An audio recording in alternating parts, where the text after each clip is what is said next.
Hi, this is Jake at Optery. In this video, we'll show you how to remove your info from Search Quarry step by step.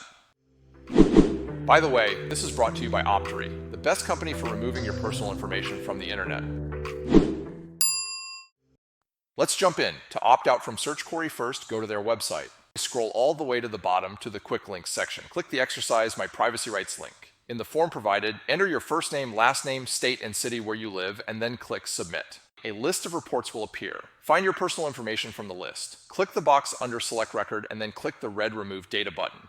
In the next section, enter your email address and any comments you have in the spaces provided. Complete the security CAPTCHA and then click Submit. Check your email inbox for a confirmation message from Search Quarry regarding your opt-out request. Open the email and click on the Click Here link to confirm your opt-out.